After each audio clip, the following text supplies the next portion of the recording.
Құрметті қазақ елі, қазіргі арбузды жемеңіздер, себебі қазіргі арбуздың бәрі селитра, ол химия.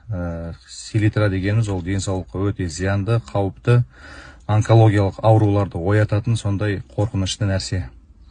Енді сол қазіргі селитрамен арбуз сатып атқан кәсіпкерлерге разоблачение жасап берем. Не үшін олар олай жасайды? Біріншіден, олар селитраны бір рет қана бермейді, 2 рет, 3 рет береді өскенге дейін. Ол қып-қызыл ақша. Оны не үшін жасайды? Себебі олар нарыққа, рынокқа бірінші болып кіру үшін соны жасайды. Кім ең бірінші арбузы қызыл болып рынокқа, нарыққа кіретін болса, сол адам курс ұстайды. Яғни сол кәсіпкер курс ұстайды. Қазіргі уақытта килограмма 300 теңге. Өздеріңіз ойлаңыздар, 300 теңге килограмма.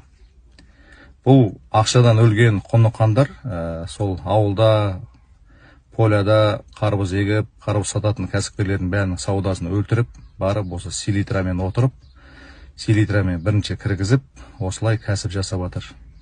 Енді біз бұл ақшадан өлген кәсіпкерлердің кәсібін тоқтатамыз. Оны қалай тоқтатамыз? Оны мен болып, сіз болып, бәріміз бірге бұлардың саудасын жүргізбейміз, алмаймыз. Арбуздың өзінің сезоны келеді, сол кезде біз қарбыз сатып ап жейміз. Сол кездің өзінде тексеріп алыңыздар, кесіп, ішінде ақ сызықтар жоқ па, тамыр сияқты, жіп сияқты. Ұнамаса алмай кетіп қалыңыз, сатушының көңіліне қарамай, себебі ол сіздің денсаулығыңызға, отбасыңызға қауіпті.